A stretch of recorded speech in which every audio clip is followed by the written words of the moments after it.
Bueno, estamos hoxe aquí dándolle continuidade a unha campaña de movilizacións que vamos a continuar na próxima semana en Ourense, na seguinte en Coruña, para poñer de manifesto tres problemas. O primeiro, que estamos ante un sector maltratado polo goberno, maltratado pola sociedade,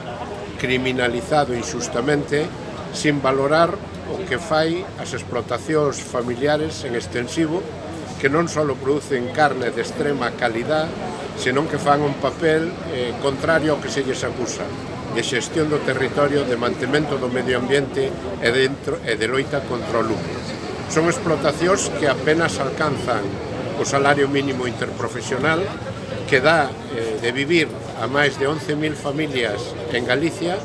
e que desde fai máis de 2 anos está vendendo por debaixo de costes de produción. O cierre da hostelería e do turismo provocou unha baixada dos precios de máis dun 20%, e esa situación, que viña con precios desde o ano 2015 sin siquiera recuperar o salario mínimo interprofesional, se veu agravado cun incremento brutal que está tendo neste momento os piensos, a enerxía, o gasóleo, e que van a continuar nos próximos. Ante todo eso, os únicos parte do sector que están mantendo os seus ingresos son os matadeiros, as cadenas de distribución e os tratantes, pero as explotacións non poden continuar un día máis con uns precios que non cubren costes de produción. Esa situación que hoxe demandamos aquí exixe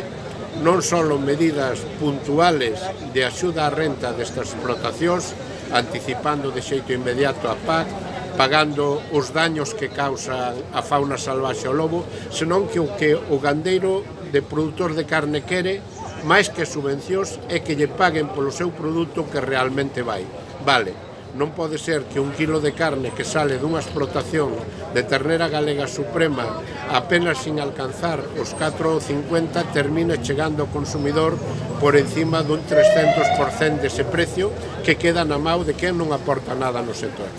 Hoxe estamos aquí, como digo, concentrados na provincia de Lugo, empezámoslo en Santiago fai 15 días, e non pararemos hasta lograr que por o kilo de carne se paga por encima do que costa producila, máis de 5,35 euros o kilo. O sector agrario en xeral está pagando unhas circunstancias que é un incremento brutal de costes de produción. E iso se está facendo nunha dinámica donde non temos capacidade de trasladar ao precio dos nosos produtos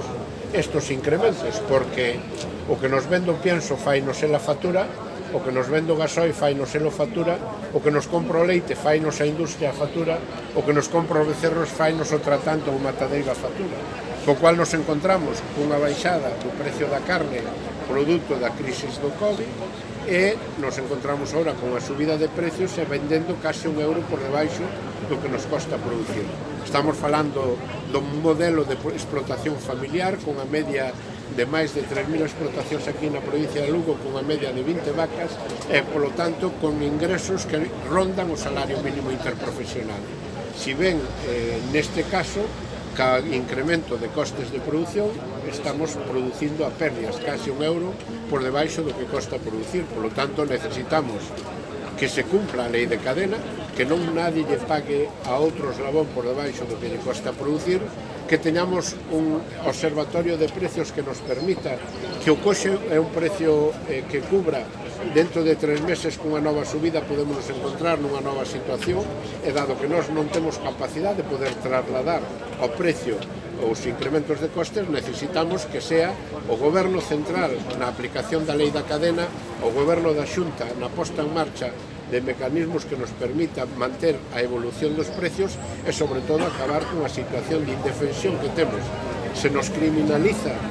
dicindo que se consuma menos carne por parte dun ministro do Goberno central, se termina creando na sociedade unha criminalización do sector como os grandes contaminadores, cando as explotacións familiares son as que, en todo caso, manteñen a limpieza e a prevención do monte para a loita contra o lume, e se termina por pretender que se produzca por debaixo de costes de produción. A desaparición das ganaderías de carne da montaña de Lugo non só supoñen un problema de pérdida de produción de carne de calidad, senón que supoñen un problema medioambiental e territorial moi grave, porque son os únicos que siguen mantendo esas aldeas na montaña de Lugo e que siguen mantendo esa utilización das vacas como verdadeiras desbrozadoras do monte para evitar incendios. 3, 2, 6.